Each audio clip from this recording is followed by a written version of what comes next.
మిత్రులారా, ఎవరికైనా చేతిలో కాళ్ళలో విరిగితే ఇప్పుడు మామూలుగా ఈ ప్రాచీన పద్ధతుల్లో ఈ పుత్తూరు కట్లు అంటారనమాట. ఈ పుత్తూరు కట్లు కట్టించుకోవడమో లేకపోతే ఈ హాస్పిటల్లో పోయి ఈ రాడ్లేసి ఆపరేషన్లు చేసుకోవడమో ఇదంతా కూడా చేస్తూ ఉంటారు. కానీ ఇప్పుడు ఇవేమీ కాకుండా చైనా శాస్త్రవేత్తలు ఒక కొత్త విధానాన్ని కనిపెట్టినారు. అది కూడా కేవలం 3 నిమిషాల్లోనే విరిగిపోయినటువంటి ఎముకలు అతుక్కునేటట్టు చేసేటటువంటి బోన్ 02 అనేటటువంటి జిగురును జేజియాంగ్ ప్రావిన్స్ లోని సర్ రన్ షా ఆసుపత్రి చీఫ్ సర్జన్ అయినటువంటి లిన్ బృందం ఆవిష్కరించిందనమాట. అంటే ఒక కొత్త దాన్ని కనిపెట్టారు. అర్థమవుతుందా?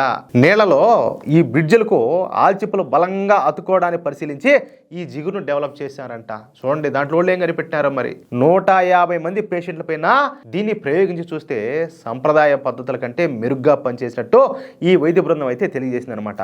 కానీ ఇక్కడ ఒక విషయం ఏంటంటే, చైనా అంటేనే డూప్లికేట్ గుర్తొచ్చాది. ఇక వీళ్ళు తయారు చేసేటువంటి ఇది ఎంత మాత్రం పనిచేస్తుందో ఇంకా కాలమే నిర్ణయిస్తుంది. అది విషయం అయితే.